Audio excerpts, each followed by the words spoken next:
Procrastination is the cost of the life you could have lived. You've procrastinated this far into the game, and now you're wondering how you're going to learn all the materials that you need to learn in order to still be an academic weapon. Listen, for us not to hate this period even more than we probably will, we need to romanticize it. Hit the big red button, hit the notification bell so that you'll get notified every single time I post. Before we can even begin to romanticize the studying era in our life, we need to have a mindset shift. We need to fix up here before we can fix those grades. Okay, God, if I pass this one, I'll stop procrastinating for real. Just like, if I pass this one, just let me pass this one. No, you won't.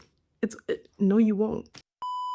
We're now wasting precious time. We could be doing something about the time that we have left, yet instead we are recounting all the days that we lost, procrastinating, doom scrolling. Is that efficient for what you need to do? No. So what are we going to do? We're going to replace that mindset with the mindset of, I got myself into this mess and by God, I will get out. There's different kind of students whenever we're in the exam period, but there's also mindset number 2, and that student is usually like, I'm not smart enough. Why did I leave it this late?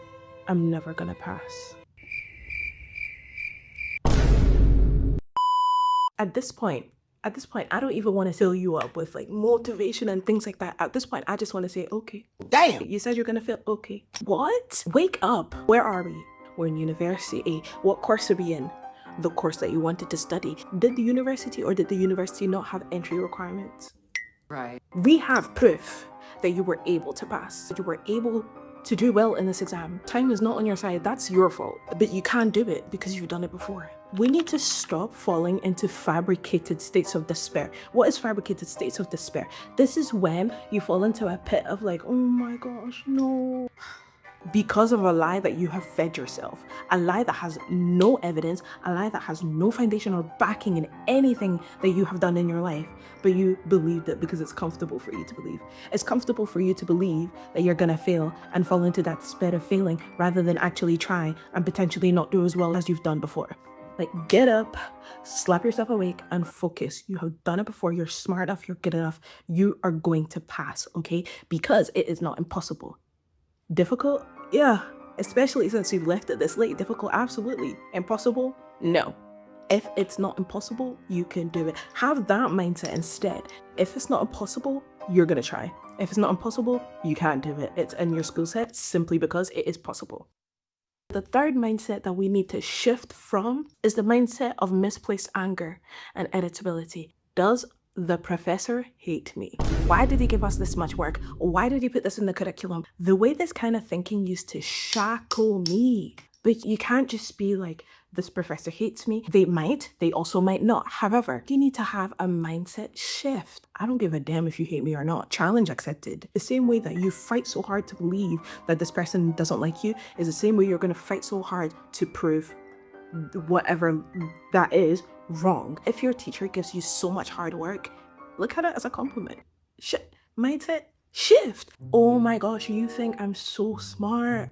That's why you're giving me this higher level work, because you see the intelligence that I don't see, and so you're trying to push me so that I can work harder. I must be some sort of prodigy, like, and you must be so intelligent.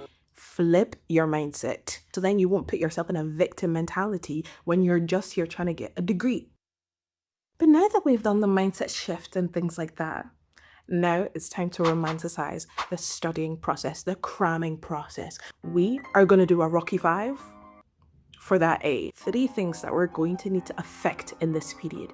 This is the pre-study environment, the mid-study environment, and the post-study environment. Let's start with the pre-study environment. We are going to affect our space. We are going to romanticize our space. You need to make sure the whole atmosphere is conducive with the vibe you were trying to give. You're going to pick a place that allows the vibe of studiousness, that allows the vibe of academic weapon to flow so seamlessly around you. Okay, so you're going to go to a really large and big library, school library, multi-shared working space, whatever. Preferably a library, because it's gonna be like, oh my gosh, like I'm such an intellect. Like, I need to be here. I'm here with other great minds. We're all here for one purpose. You need to put yourself in that environment so that vibe can flow, and so that you can romanticize this otherwise gruesome, grueling process. That also means you are not studying in your room. You are not studying in that space.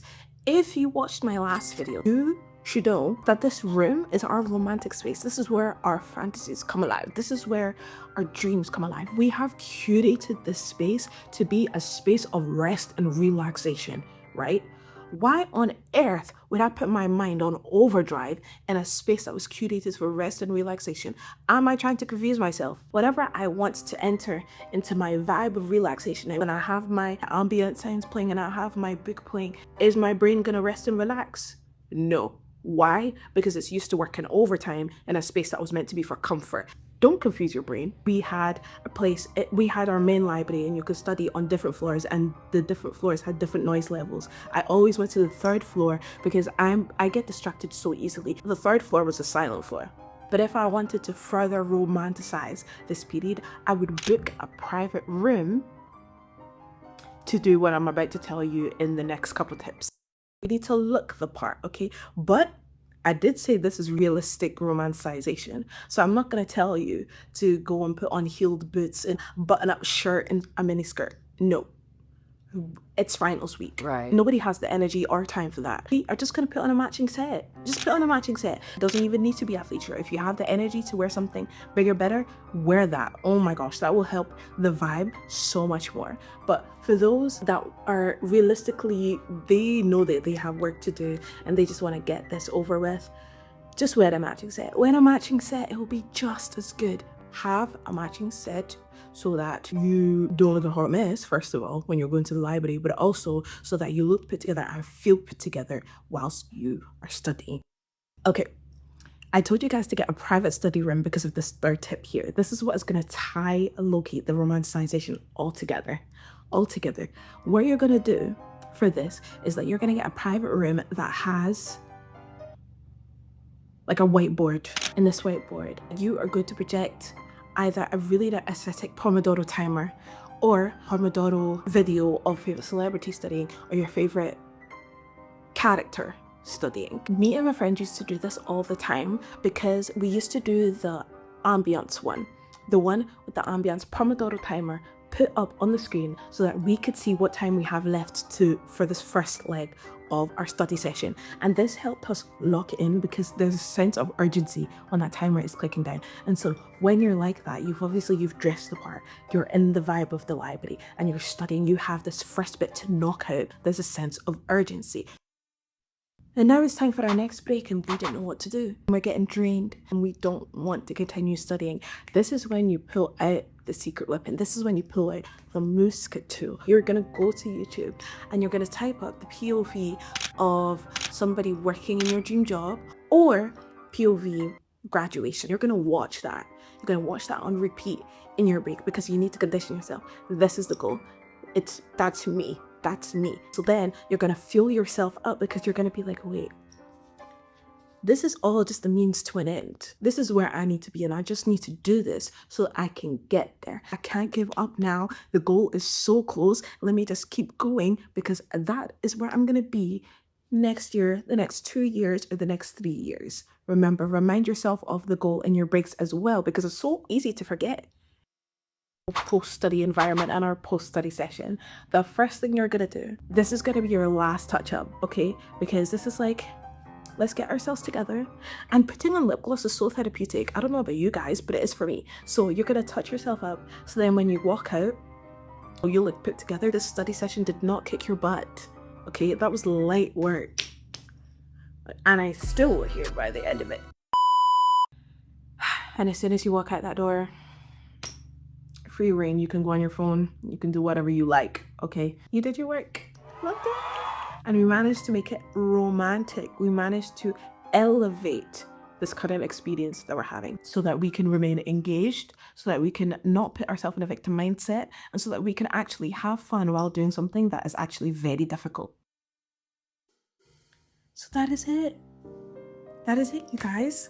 Thank you so much for watching today's video. I hope you guys enjoyed. I hope that you guys have a lovely day and I'll see you guys next time. Bye.